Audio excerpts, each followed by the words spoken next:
Ok, donc merci d'avoir attendu. Ça n'a pas fait venir plus de monde pour l'instant, mais ils vont venir après. Donc, on a une thématique presque pour conclure, parce qu'après il y aura le regard croisé avec Jean-Claude Dignac, autour de la dimension artistique. Et est-ce que cette dimension artistique, elle peut exister indépendamment du lecteur, de la lectrice qui la reçoit? Donc c'est un vrai sujet de bac, et là c'est la bonne période pour y travailler.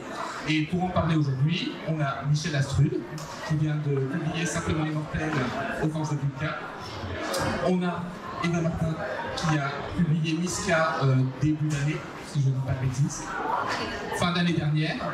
Et Pierre Léoté, dont le dernier roman est The Hate List, que vous avez ici, avec un subtil jeu de mots sur hate.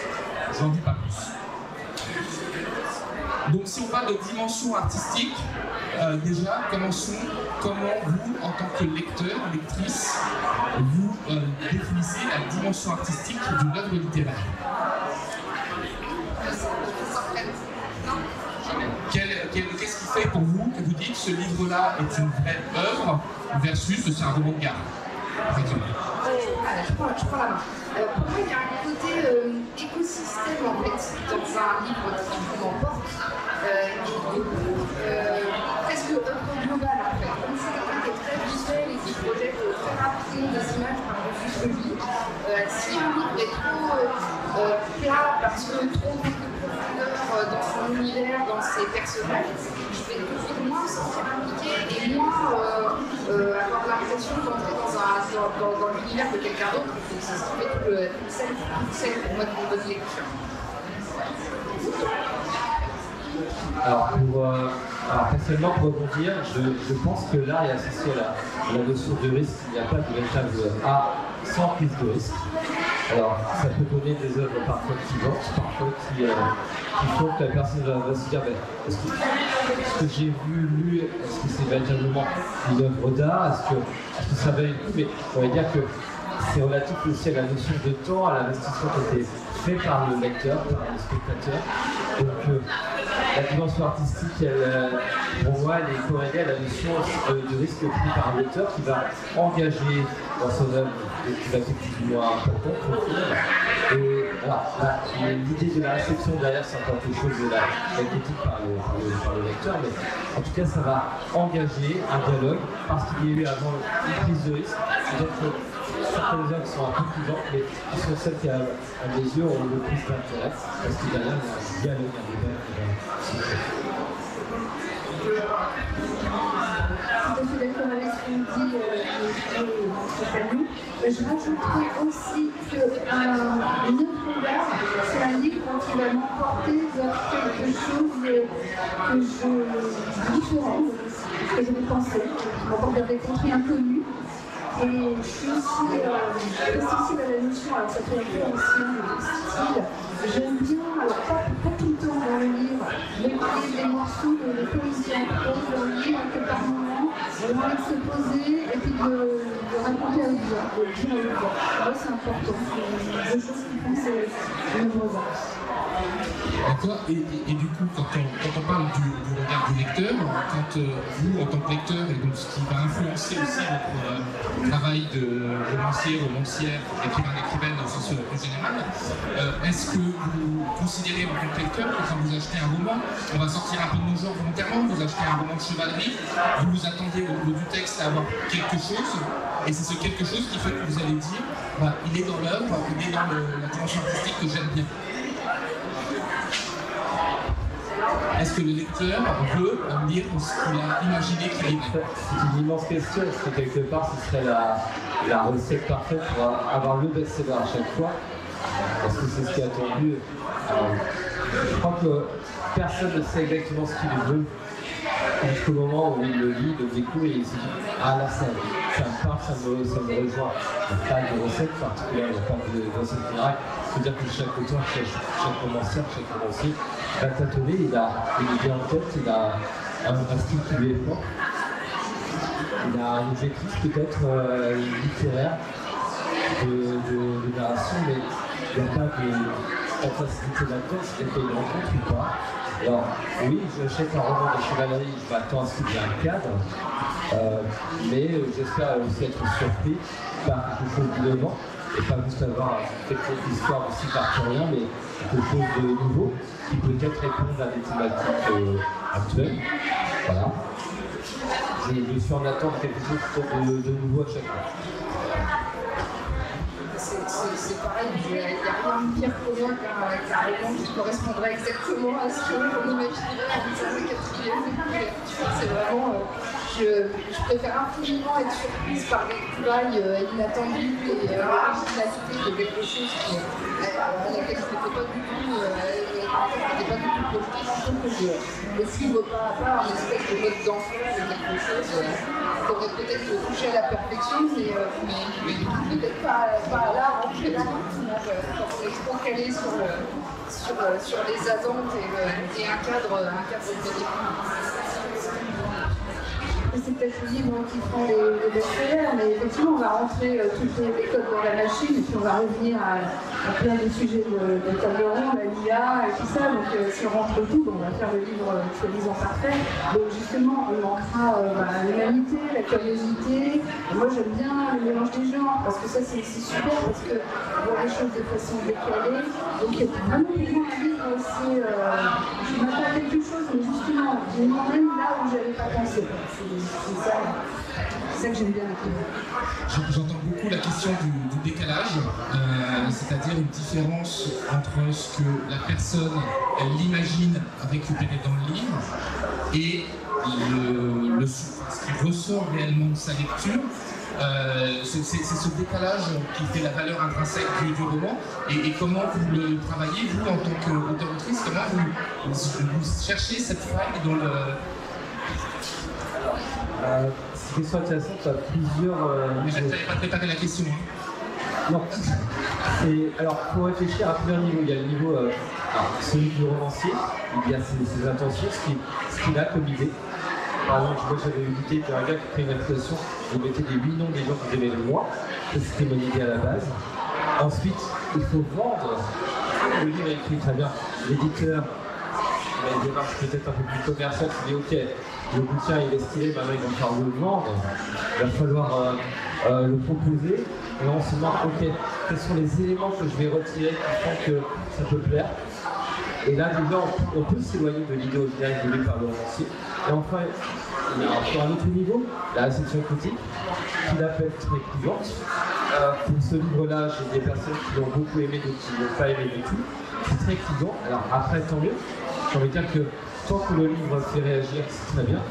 Il y a des gens qui vont estimer que l'auteur va trop loin, pas assez loin. Ce qui est marrant, des fois, c'est que pour un livre qui traite de la haine numérique, il y a des personnes qui trouvent que le livre n'est pas assez fort, alors que par son thème même, il dénonce quelque part ces mêmes critiques, voilà, des personnes qui ont lu le bouquin. D'autres au contraire vont dire ah ouais, là le héros, enfin, il est quand même antipathique, c'est pas cool. Donc il y a plusieurs niveaux et c'est très difficile entre le romancier tout seul à son bureau qui a sa petite idée, l'éditeur qui doit créer un objet qui plaise aux libraires, aux lecteurs potentiels, qui plaisent à tout un écosystème, je reprends le mot que tu avais donné.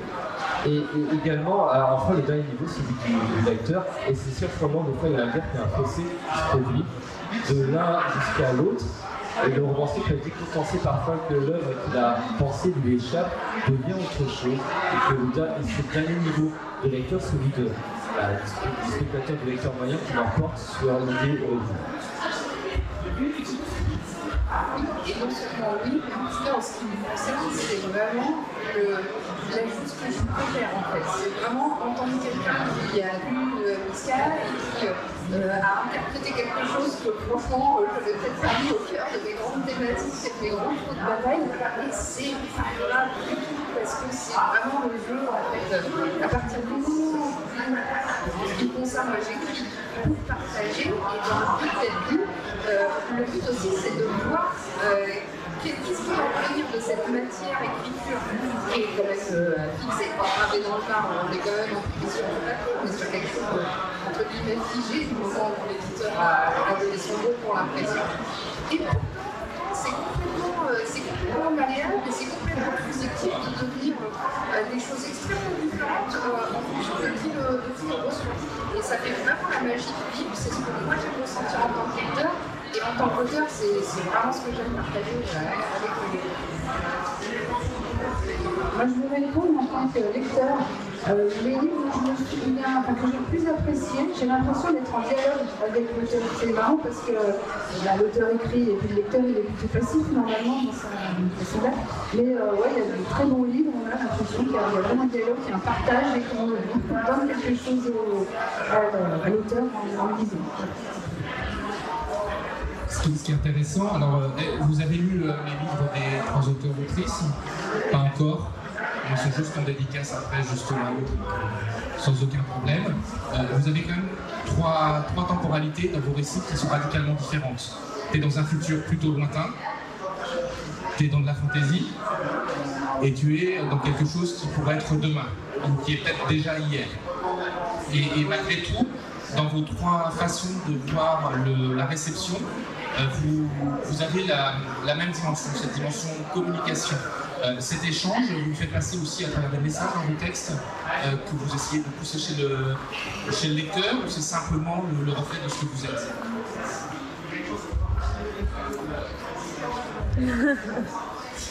Alors, si la question porte sur la communication, sur ce que l'on souhaite faire passer, moi, à mon petit niveau, à mon niveau un peu humble, je veux traiter de l'identité, de tout ce qu'on laisse sur Internet, des noms qu'on jette en pâture, de notre nom parfois, de l'identité personnelle que l'on peut perdre. Donc oui, je pense qu'il y a, on parlait de dialogue, il y a un dialogue qui peut s'instaurer entre l'écrivain, le romancier, la romancière et le lecteur. Le message, la qualité du message après, c'est ce que c'est après, c'est aussi pas, voilà, ça nous échappe un petit peu les choses, c'est ce que tu disais, et c'est ce qui rend finalement cette activité sympathique. Mais c'est vrai que nous, en tant que romancier, toi, en tant que romancier, il y a des thématiques que j'essaie de travailler. Par exemple, j'ai travaillé 3 bouquins sur la haine, celui-ci c'est sur la haine numérique. Je travaille également sur la haine au niveau social et également au niveau politique à travers cette thématique très large, très fourtue. On essaie de créer une narration, une intrigue, quelque chose qui fasse que à la fois le lecteur s'amuse, passe un bon moment, faire un divertissement, et en même temps qu'il y ait une réflexion, qu'il y ait une communication qui s'engage. C'est vrai que les livres de l'imaginaire en général, on savait bien qu'on peut se servir des baguettes magiques de l'imaginaire, que ce soit sur fiction ou fantasy, pour faire sauter certains verrous de notre monde actuel et pour peut-être en descriptif d'un remonté bien réel et pour des témoignages d'un essai politique ou historique. On peut se permettre de repartir de nouvelles planches. C'est pareil, c'est ce qui m'a permis ce parce que c'est là où je me suis autorisée en fait à pouvoir parler de colonialisme, de conflits, de guerres qui peuvent rappeler des situations bien réelles, mais le côté page blanche et imaginaire d'un endroit qui n'est pas affilié à notre réalité, ça permet de repartir un peu de zéro et de disserter sur les sujets sans prendre des parties pour les uns pour les autres sur des conflits réels. Et c'est vrai que là, du coup, le matériau imaginaire de ce contexte autour de la thématique qui est bien sociétale et bien réelle, il permet un peu, des fois c'est un peu de l'arnaque, ça permet d'embarquer un lecteur dans quelque chose qui va être de l'aventure, on a des placards, on a de la KPMG, c'est formidable. Et puis bon, c'est très souvent quand même, on utilise les littératures imaginaires pour observer notre humanité, ses penchants, ses défauts, à travers un prisme un petit peu original. Je ne me souviens plus du tout de la question, mais... Autre chose, c'est pas grave. Donc pour le message, en fait, moi j'ai utilisé la science-fiction et puis effectivement de me retrouver dans un futur assez lointain, ça me permet de mettre en évidence, en fait j'invente rien, tout ce que je dis, ça existe déjà, mais oui, ça exagère. Une envie de conquête, une expansion en dehors de la planète, parce qu'actuellement on peut plus survivre sur Terre. Le fait qu'il y a des gens très riches qui vivent dans le confort, et puis que pour ça, on est obligé d'exclure des gens qui sont derrière des barbelés ou des murs, parce qu'ils n'ont pas partagé toutes les toutes les richesses. Donc voilà, en fait, c'est une science-fiction très lointaine, mais j'invente rien du tout. Pour en revenir au message, en fait, moi j'ai une façon d'écrire un peu particulière. Je ne prends pas de notes, souvent j'ai fait le début, je n'ai même pas la fin, je ne fais pas de scénario, je ne fais rien du tout. Le livre, c'est une espèce de nébuleuse. Et alors, j'essaye quand même de temps en temps de faire un point pour partir n'importe où, puis de me dire pourquoi je voulais faire ce film. Alors en fait, Simplement Immortel, j'avais l'envie d'écrire sur les dons, sur l'humanité augmentée, sur Interstellar, et sur le fait d'utiliser ces dons pour sauver quelqu'un. Donc Interstellar, il sauve sa fille, là, il sauve sa femme, et je voulais raconter une histoire d'amour, parce qu'en fait, j'ai écrit beaucoup de bouquins, mais j'ai jamais écrit d'histoire d'amour, parce que je trouve que c'est quelque chose de très difficile, une histoire d'amour, ça ne demande pas de louper, il faut vraiment que ce soit chouette, sinon c'est pas cool. Et je voulais donc mettre ce couple prise avec tous ces problèmes, donc ils ont envie de faire leur vie, ils ont envie d'être heureux ensemble, mais en même temps de s'intégrer dans la société, au début ils ne veulent pas la changer, elle est ambitieuse, lui il est plus contemplatif, et voilà comment ce couple va pouvoir survivre, rester fidèle à eux-mêmes là-dedans. Voilà, c'était ça l'idée. Et si on revient sur toute la dimension lectorat, œuvre artistique, il y a eu une discussion ce matin autour de ces œuvres qui sont tombées totalement dans le puits sans fond des œuvres dont on n'entendra plus parler et que la BNF avait voulu remettre au goût du jour, numériser et sans l'avis notamment des personnes. Est-ce qu'on peut considérer qu'une œuvre qui n'est pas reçue par son public, un livre qui n'est pas reçu sur son public, est une œuvre littéraire pour autant? C'est Pierre qui lance le bal à chaque fois. Ouais, après, on peut très bien changer si tu veux commencer. C'est une question horrible, parce qu'en tant qu'auteur, on a toujours eu les bas. Il y a toujours un livre qui va plus ou moins bien fonctionner. Et qu'est-ce qui se passe alors pour ce livre qui a moins bien fonctionné, sur lequel j'avais passé 6 mois, 1 an, 2 ans, 3 ans? Et avez-vous, parce qu'il n'a pas été élu, ça n'est pas une œuvre d'art? Je ne m'aventurerai pas à répondre à la question, c'est juste horrible quand on est l'auteur ou l'autrice. En fait. C'est de la provocation, ce que je dis. Hein, ouais, c'est... Bon. Est-ce que c'est le nombre de lecteurs qui fait l'œuvre d'art? Je n'espère pas. On sait qu'il y a des succès à retardement. On les connaît, on les espère toujours. On se dit, ah mon Dieu, tel livre va être relu enfin et compris à sa juste mesure, et ça y est, les marches de la gloire vont s'ouvrir devant moi. C'est ça. J'attends ça. Hein. Et voilà, donc on a tous quelques regrets parfois. La difficulté, c'est que certains livres, on les porte encore, on a envie de les défendre encore, même s'ils ont 3 ans, 4 ans. Et on sait au fond de nous que, bon, voilà, que tout le monde entier passe à autre chose, mais pas forcément ce quand même. Mais voilà, il est évident que même si on espère ça, bon voilà, chaque œuvre créée, qu'elle ait du succès ou non, est une œuvre d'art. Après, on peut tout juger intrinsèquement de sa valeur. Moi, j'évite sur Internet, par exemple, sur les réseaux sociaux, de trop juger de la valeur de la réception d'une œuvre. Parce que quand on est auteur, il n'y a rien de pire que d'avoir des critiques mal ficelées ou juste des critiques juste pour vous de faire mal. J'évite de trop m'aventurer sur ce terrain-là. J'estime que chaque œuvre, chaque création est une œuvre d'art. Après, l'idée de la réception, c'est une autre question. Mais en tant que créateur, j'essaie de mettre à un autre niveau. En effet, à partir du moment où une œuvre, que ce soit livre ou autre, a demandé une implication à son auteur et qu'il a mis une sincérité, en effet, on ne peut pas se permettre de le juger comme du non-art, ça c'est pas possible. D'autant plus que je soupçonne quand même, comme tu dis, parmi les nombreux livres qui sont tombés dans les profondeurs abyssales de l'oubli, je soupçonne qu'il y en a un certain nombre qui ont juste peut-être pas été au bon endroit au bon moment, comme dans chacun d'entre nous, on a raté des occasions sans même le savoir. Et vraiment, je ne pense pas qu'on puisse juger un échec à l'aune de ça. Après, en effet, j'imagine qu'il va être difficile de sortir un flop de son oubli, des fois qui peut simplement passer à autre chose et faire son deuil. Je crois que c'est compliqué. Attention à Van Gogh, qui n'a pas vendu un seul tableau. J'étais folle, qui n'a pas vendu un seul tableau de son vivant. Bah oui, c'est compliqué. S'il n'est pas lu du tout, sans... non, c'est pas ça, non, mais je parle. En règle générale, une œuvre d'art que personne ne connaît n'est pas vraiment une œuvre d'art, il faut bien l'admettre. Il y a tellement un facteur de chance qui va intervenir. Alors pour moi, je ne sais pas pourquoi il a été découvert brusquement, comment ça s'est passé. Donc le facteur chance est immense, mais dans la vie c'est pareil, quoi. Il y en a qui naissent au mauvais moment, au mauvais endroit, donc pour les artistes c'est pareil. Tant que son auteur y croit, tant qu'on est sincère dans ce qu'on fait, après c'est vrai que si le livre il n'est pas vraiment, c'est pas salué, des gens qui vont dire c'est bien, il n'est jamais fini en fait dans sa tête. On a toujours envie de revenir dessus, de le retravailler, c'est jamais parfait un livre.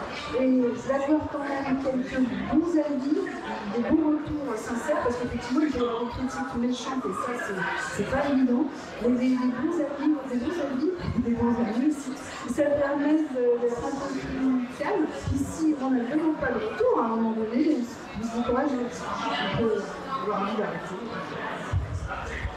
J'entends beaucoup dans ce que vous dites que finalement l'écrivain, l'écrivaine écrit et le texte existe indépendamment finalement de son lecteur, sa lectrice. C'est un peu ce qui ressort de ça. Mais est-ce que ça veut dire que vous, dans votre acte d'écriture, vous vous astrayez à essayer de toucher le public où vous écrivez votre roman, votre nouvelle? Est-ce que vous essayez de biaiser un peu cet élément-là?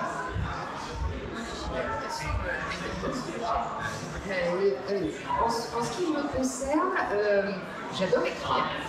Il y a plein de gens qui écrivent de manière personnelle et c'est très bien. Mais la plupart des choses que j'écris, l'objectif est quand même de le partager vraiment dès le départ en fait. Donc je ne vais pas écrire en fonction d'un hypothétique lecteur parce que je ne le connais pas, il ne connaît pas, on ne se connaîtra potentiellement jamais.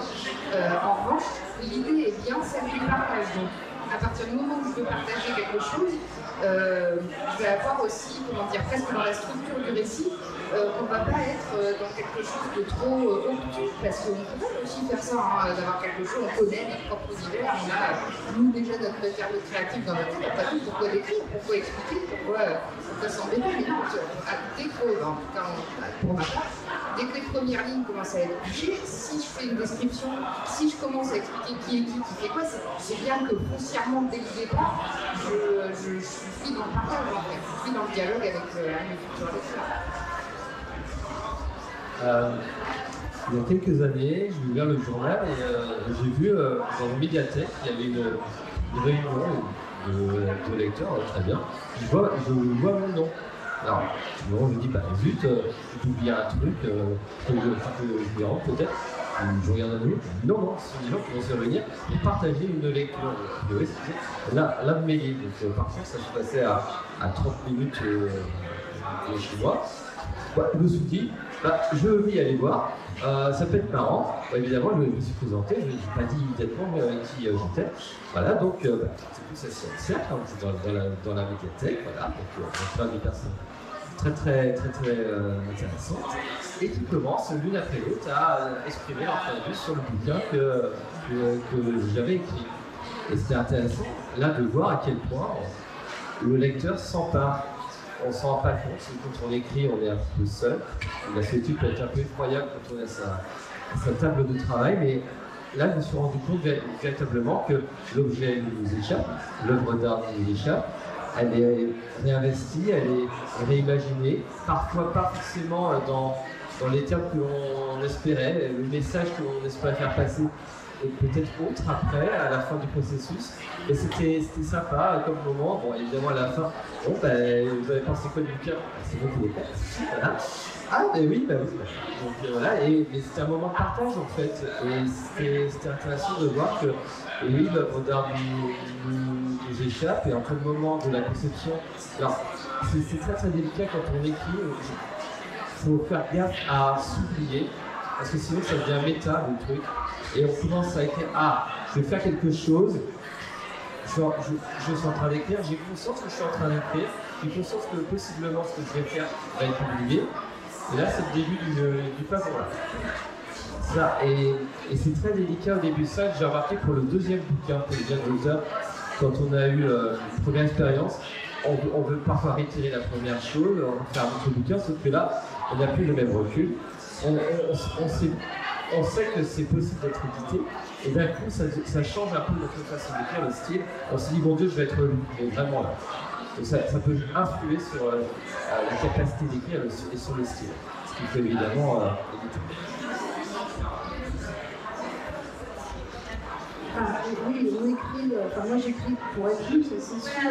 Et comme tu dis, quand on écrit, il faut à la fois oublier le fait qu'on va être lu, et puis quand même, j'ai mon univers, mon livre c'est vraiment un voyage personnel, mais pas que. Donc j'aime bien, moi des fois mettre le lecteur mal à l'aise. Moi j'ai écrit un bouquin qui s'appelle Le jeu des référendements, où on raconte l'histoire d'un adolescent qui revient dans la ville où il a tué son meilleur ami. Et j'aimais bien écrire sur des, je dis j'aimais parce que c'est moins le cas maintenant, sur des héros pas aimables, pas vraiment méchants. Alors là c'était un cas particulier. Et j'aime bien faire partager ça avec le lecteur, lui montrer, les gens pas forcément aimables, mais on peut quand même s'intéresser à eux. Et je suis d'accord avec toi, il faut à la fois savoir qu'on est lu, établir ce pacte, alors ça fait un peu l'ancienne avec le lecteur, et en même temps garder sa liberté, j'ai envie de faire ça, ça c'est un peu bizarre. On est toujours sur le fil du rasoir, il ne faut pas être ridicule, quoi. On est un funambule, en fait. On est sur un fil, et tant qu'on est sur le fil, et quand on tend, on peut faire n'importe quoi, on peut mettre les doigts, les doigts dans le nez, tout ça, c'est un peu ça, c'est cette idée du funambule. Il y a quand même quelque chose qui a beaucoup changé entre le lecteur et lectrice, auteur-autrice, c'est qu'aujourd'hui, notamment avec les réseaux sociaux, les médias sociaux, vous êtes directement en interaction avec votre lectorat, aussi avec un nouveau type de professionnels, des intermédiaires que sont les influenceurs, les blogueurs, etc. Comment on vit cette nouvelle relation et cette, d'une certaine façon, une relation commerciale peut-être avec je pense notamment aux influenceurs, blogueurs, etc. Parce que ça fait changer aussi le regard sur l'œuvre. Oui, après, il y a des influenceurs, surtout ceux, il y a beaucoup de femmes là-dedans, qui ont une lecture et une critique. Moi, je suis soufflée. Je trouve qu'elles ont vraiment bien compris le livre tel que je le voulais. Et puis, elles font une analyse, elles en écrivent des lignes et des lignes. Moi, je trouve que c'est extraordinaire ce qu'elles font. Après, il y a des critiques à l'emporte-pièce, comme tu disais, des choses qui ne sont pas gentilles. Moi, ça m'est arrivé une fois, sur un de mes premiers romans. J'étais pas une autorité, non, c'était dans une maison d'édition.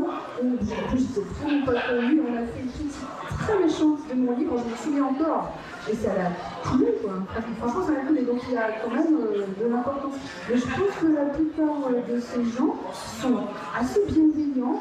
Et je pense que quand ils n'aiment pas un livre, ils ne le disent pas trop. Enfin, ils ont une façon assez sobre d'en parler. Mais sans doute, dans mon cas personnel. Jusque-là, j'ai franchement eu du bol, personne ne m'a trop jeté de cailloux, donc j'ai pas l'expérience du hater qui vraiment, contrairement avec une collègue avec qui j'en parlais tout à l'heure, qui a été à la limite du harcèlement avec quelqu'un sur Insta qui disait attention, j'ai envie de critique et elle a pour nous tous les jours pendant 2 semaines, c'est le horreur absolue. Tout ça pour que j'ai du sourire en plus à la fin, ça lui a montré des choses extraordinaires. J'ai vraiment ravi pour l'instant d'avoir eu ça.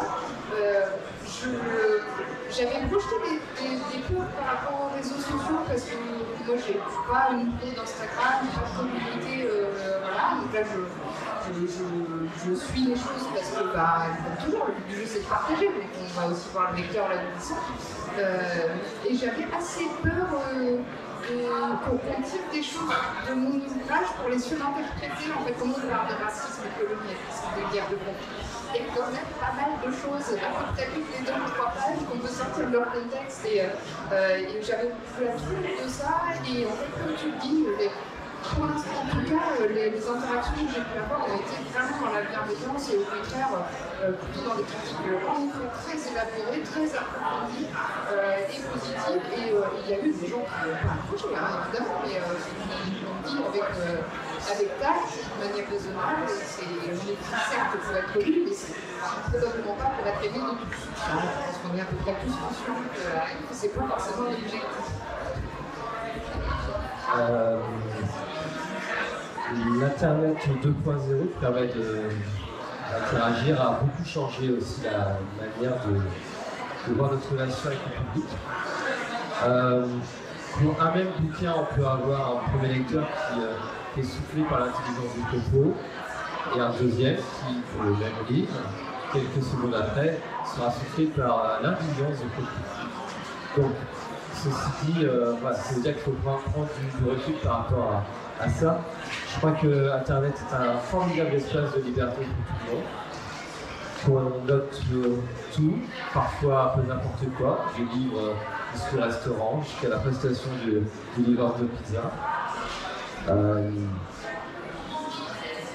Je trouve que plus plus on monte un petit peu, plus on publie, plus on s'expose. Et je crois qu'il faut accepter ce jeu-là. Même si des fois, effectivement, ça peut faire mal, surtout quand on est jeune écrivain et un peu moins armé. Voilà, je pense qu'il faut jouer avec ces nouveaux codes. Tu parlais de la qualité des influenceuses qui disent beaucoup de critiques, et effectivement, les maisons d'édition aujourd'hui font appel à de nombreux partenaires et de nombreux partenaires qui sont vraiment essentiels pour les rouages d'aujourd'hui, parce que c'est pas tout d'écrire un livre, il faut le faire vivre derrière. Un livre, ça a quelques semaines, quelques mois de vie derrière, parfois plus, tant mieux. Et on a besoin de ces partenaires pour faire vivre sur les réseaux, parce qu'on sous-estime véritablement, je trouve, le fait qu'un livre va vivre vraiment, va être perçu, va être lu, le nombre de personnes qui vont découvrir la quatrième. On a besoin de ces partenaires aujourd'hui-là. Alors, effectivement, il faut un peu se blâmer quand on est autrice et auteur, surtout jeune auteur. Mais aujourd'hui, je pense que ce sont des rouages essentiels pour faire vivre notre livre. Et par rapport à ces nouveaux modes de consommation du livre, puisque là, les lecteurs, lectrices vont aller chercher beaucoup plus maintenant, les auteurs-autrices aussi sur leur terrain personnel, en tout cas sur leur suivi sur les réseaux sociaux, comme tu le disais. On a eu un échange il y a 2 semaines sur un autre festival où on parlait des communautés d'auteurs, avec des auteurs, des autrices qui reçoivent des centaines, voire plus de messages par jour. Comment, en tant qu'auteur-autrice, on gère aussi cette communication qui est finalement chronophage sur le temps d'écriture. Alors peut-être que vous n'avez pas autant que les autrices de romantaisie. Alors peut-être pas quelques centaines de messages, mais il est important malgré tout de considérer que ça fait partie du job à mes yeux, et ne serait-ce que par simple respect de la personne qui a pris le temps de vous écrire, de lui répondre, ça me paraît juste la plus élémentaire. Tout à fait, c'est évident que quelqu'un qui prend le temps de vous aborder, même si c'est à travers un réseau social qui peut sembler impersonnel, ça n'est quand même pas tant que ça. Donc ouais, bien sûr, il faut être dans l'interaction. Après, en ce qui me concerne, je ne suis pas dans la surpublication. Donc je suis plutôt dans la réponse à des retours de lecteurs, lectrices. Voilà, si jamais je suis allée, évidemment, je vous dis merci. De la discussion, que qu'on a une attention envers celle qui a eu une attention pour nous. C'est aussi la base de la politique. Moi c'est pareil, je mets pas ma vie personnelle sur Instagram, mon lecteur, je réponds aussi par politesse, ça permet de suivre un petit peu, de voir ce qui se passe. Généralement ça peut être compliqué parce que je sais pas comment dire. Donc c'est bien d'être un petit peu au courant, puis pouvoir répondre, puis pouvoir repartager, classiquement. D'accord. Et donc, par rapport à la thématique, est-ce que vous avez en tête un roman, un écrit, une nouvelle d'un auteur, d'une autrice, où vous dites c'est quand même con, ce bouquin, cet écrit, il aurait mérité d'avoir un plus beau écho, ou aujourd'hui, même en tant que vous n'avez pas ce genre de truc en tête? PwC Seban, c'est un auteur allemand qui est décédé, c'est pas du tout de la littérature normale, il est un peu connu, mais pas tant que ça, et il est décédé, je crois qu'il doit avoir une cinquantaine d'années, et il est un petit peu connu, hein, mais c'est vraiment très très chouette. Comme pardonnez, ma mémoire d'Émeric est déplorable, mais La Conjuration des imbéciles a connu le parcours pourri du livre, en fait, qui n'a jamais réussi à être publié jusqu'au décès de son auteur. C'est une force, c'est un suicide assez jeune. Et c'est sa maman qui s'est battue pour son fils pour faire écouter ce livre qui est génial. C'est absolument pas de la fantasy, de la science-fiction. C'est assez fabuleux. Et là, on parlait tout à l'heure des bouquins qui tout en vous oubliez. Mais bon, en fait, on peut se dire que rien n'est perdu au final. Ouais, je sais pas, c'est un peu vieux. Il a passé l'arme à gauche, un peu Van Gogh. Alors, j'aurais pas de exemple pour des livres, c'est plutôt des films qui me viennent en tête. Donc on a tous des fois en tête des exemples de films de succès de la palette immédiat. On se dit bah zut, moi je comprends pas, et puis ça vient après, donc bon. Je n'ai pas facilement l'exemple de voilà, que des camarades de vous en tête. Je t'avais donné la question avant pour te piéger. Non, c'est pas vrai. Non, même pas, c'est pas vrai. Mais non, mais voilà. C'est malgré tout, cet artiste allemand a fait une Brodart. C'est une Brodart ce qu'il a fait. Oui. Donc voilà, même s'il n'a pas été élu, si. Ouais. Si, il était un peu connu, mais vu qu'il est mort maintenant, c'est pas gens. Et est-ce que, avant de passer aux questions du public, à des questions, est-ce que vous trouvez que le lectorat d'imaginaire est différent des autres lectorats? Est-ce qu'il a une présence plus marquée, ou est-ce qu'il y a quelque chose qui détonne par rapport à notre lectorat? Non, pas particulièrement. J'ai pas beaucoup de recul, hein, mais je le trouve plus curieux, plus avide de discuter, plus présent. Oui, c'est pas pareil, quoi, c'est plus vivant. C'est assez rigolo parce que tout lecteur de l'imaginaire n'est pas forcément lecteur uniquement d'imaginaire. Donc en fait, c'est en effet peut-être un profil de personne qui est prête à se laisser surprendre, qui va aussi parfois aller lire un essai politique ou un témoignage de vie réelle et sortir de ce qu'on appelle la SF. Mais oui, c'est vrai qu'on a quand même la plupart du temps des discussions assez intéressantes autour de la curiosité, les dernières bonnes lectures, il y a beaucoup de partage et beaucoup de pistes d'exploration en fait, entre lecteurs, auteurs, et c'est assez sympathique. Oui, il y a plus de tatouages et de coloration capillaire. Qu'est-ce que tu as avec le capillaire? Et tu peux le faire aussi avec. Voilà.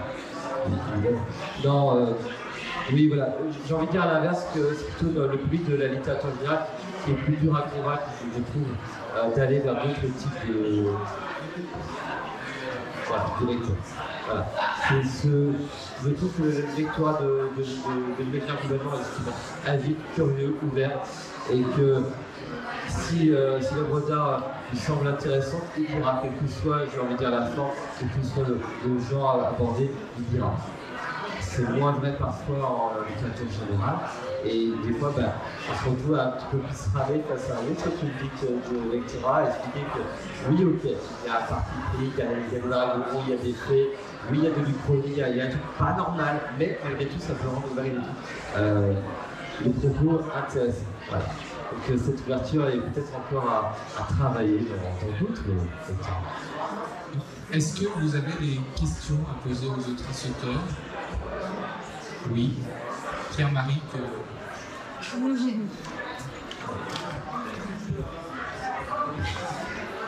rebondis un petit peu sur la question que tu posais, et plutôt que de parler de genre, je parlerai d'époque. Est-ce que finalement, beaucoup d'œuvres, c'est des changements de paradigme liés à l'époque de naissance de ces lecteurs qui peut donner une pérennité, une célébrité tardive? Je pense notamment pas à Van Gogh, mais à l'auteur français qui a fait le Bossu Notre-Dame et dont j'ai pas le nom maintenant. Victor Hugo. Victor Hugo qui n'était pas tant apprécié que ça, à qui on avait refusé l'Académie française par un autre auteur qui maintenant est tombé en désuétude et que plus personne ne connaît. Parce que justement, le changement d'époque ne permet pas ça. J'espère malgré tout, de non-vivants, avant d'entrer à l'Académie, être reconnu par l'ensemble de tous les lectorats. Et oui, effectivement, il y a un aspect générationnel, bien sûr. Il faut dire qu'à un moment donné, alors, est-ce que parce qu'on est âgé, on est moins réceptif? Je ne ferai pas sur un festival. Parce que ce serait fou. Parce qu'on a toute une génération qui a découvert à travers Pierre Boulle, par exemple, l'imaginaire. Je pense à Barjavel aussi, donc c'est pas vrai. Mais c'est vrai qu'aujourd'hui, on a un lectorat qui a 20 ans, 30 ans, 12 ans, 15 ans aussi, pour qui la CFF n'est absolument pas un gros mot. Pendant longtemps, les termes de science-fiction ont été parfois un peu mal vécus, mal vus. Donc aujourd'hui, peut-être que c'est plus facile à vendre, à présenter, mais même si on pourrait imaginer et percevoir qu'il y a un lien entre génération et lectorat CFF et quantité de lectorat CFF, j'espère malgré tout que l'ensemble de la population a une certaine ouverture d'esprit.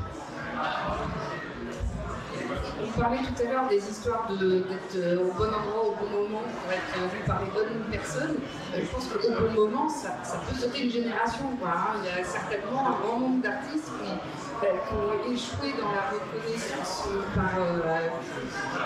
par création trop tardive ou trop précoce pour leur époque et qui auraient sans doute mérité d'être regardés, reconnus. Mais c'est vrai que le contexte est voilà, c'est ne pas faire de généralité, parce qu'aujourd'hui, tous les lecteurs vivants aujourd'hui ont connu l'essor de la science-fiction et plus encore, et de la fantasy, de Tolkien et tout ça, donc tout le monde a eu l'opportunité de lire de l'imaginaire. Donc il y a des personnes âgées et moins âgées, des adultes qui vont y être réceptifs, mais voilà. Oui, il n'y a pas vraiment de règle, je reste toujours sur mon facteur chance. J'entendais parler à la sortie en chanson, je ne sais plus qui c'était, il y avait un groupe totalement inconnu, une chanson il y avait peut-être 10 ou 15 ans, et c'est une Instagrammeuse canadienne qui l'a ressortie, et puis en fait le groupe a fait un succès énorme, quoi. Donc, après, c'est vrai, il y a certains thèmes, mais d'ici 50 ans, les thèmes changent. Et pour moi, c'est vraiment la chance, et puis l'envie de retourner dans le passé. Il y a des personnes comme ça, il y a des émissions, il y a des groupes qui vont me piocher, ils entendent parler. C'est triste. Par exemple, là, il y a une application, je crois, qui arrive, qui va inviter les Français à faire de la délation et à dire « Ah, il se passe tel problème chez mon voisin qui passe la tondeuse le dimanche et ça va pas. » Et donc, peut-être que dans 5 ans, quelqu'un fera l'application avec Christ. Et là, les gens redécouvriront le truc, ils se diront « Ah, mais Pierre Loti, il avait tout prévu. » Faisons-le rentrer à l'Académie française. C'est pas trop tard. Il n'est pas encore trop vieux. Est-ce que vous avez d'autres questions? Non? Merci beaucoup. Merci Michel, merci Eva, merci Pierre.